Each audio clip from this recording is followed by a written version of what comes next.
Here's a quick tip. I'm going to show you how to find the same census on Ancestry as I found on FamilySearch. This is one reason why you want to use both FamilySearch and Ancestry together, because they're just awesome. So somebody had found the 1850 census for the gal that I'm working on, Edith Davis. So here I am on Ancestry. If I go over to FamilySearch, in her profile, in the list of sources, somebody had found this 1850 census. Well, all right, so here's what I want to do. I want to show you. By the time the 1850 census rolls around, she is married to a guy named Darrell Holmes. Here's Edith Holmes and their 2 children. She dies just a year later, so I'm very much interested in this record. So she's 35 years old here, and they are living in the Southern Division of Randolph County, North Carolina. Okay, so what I'm going to do is I'm going to find, this is the 16th day of August, 1850. So what I'm going to do is I'm going to find this very same record. Let me show you over here. So here, as I'm working through this record, I just started working on it, and I don't have the 1850 census. I'm trying to get all the census during her lifetime. Okay, and so if I look at the hints, the 1850 census is not popping up in the hints. Here's the 1870 as a hint. I don't know that that's the right person. Somebody thinks she married a guy named Reeves. I still have to figure that out. But long story short is I don't see an 1850 census. So how am I going to find this? So what I'm going to do is I'm going to go over to search. I'm going to drop down to card catalog.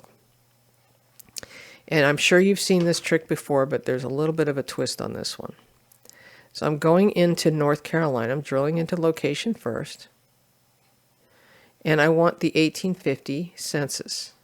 So what I'm going to do is I'm going to come up here to census. Now, technically, I didn't have to go to North Carolina. It just narrows the list down for me.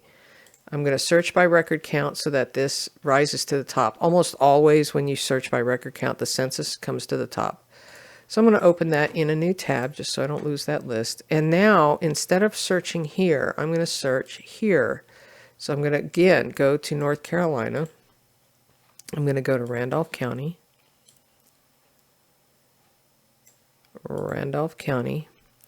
And that was the Southern Division, wasn't it? Southern Division.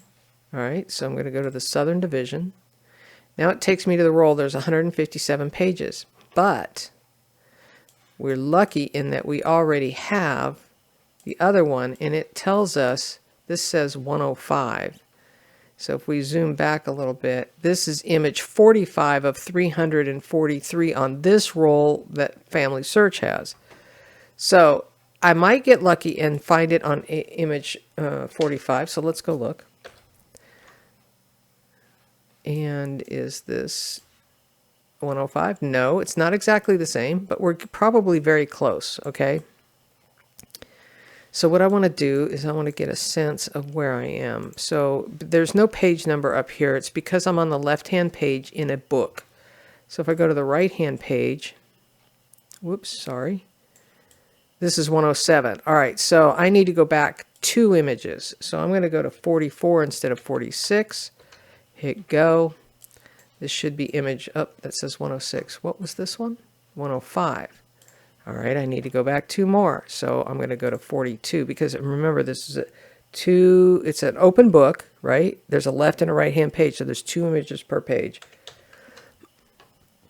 This should be 105. It is. All right, Southern Division.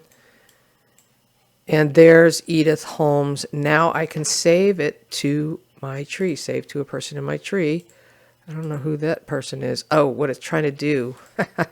It's trying to say, give me the name of the index person. So here's Edith Holmes. This is the one flaw that I don't like in this system because sometimes people are not indexed and you have to pick somebody. And I don't like that. So person in my tree, Edith. Her maiden name was Davis. And she was born in 1813. This is her here. And now I can say save. And now when I go back to Edith, We got to go through this process. This is the same guy. We can match that up. Now, she did have 2 children. We could add this to save us some time, as long as we're not adding additional people. But because these 2 were already in my tree, that makes it easy. All right, so we hit save. Sometimes when you do this, when you're adding the children, what happens is you'll end up with 2 of the same record. And so if I go to look, let's go look at William for a sec. See what, if I accidentally, nope, I didn't. All right, good. Sometimes you'll see that 1850 in there twice because I may have done it from a previous other import or whatever. So now we're back on Edith Davis and we have the 1850.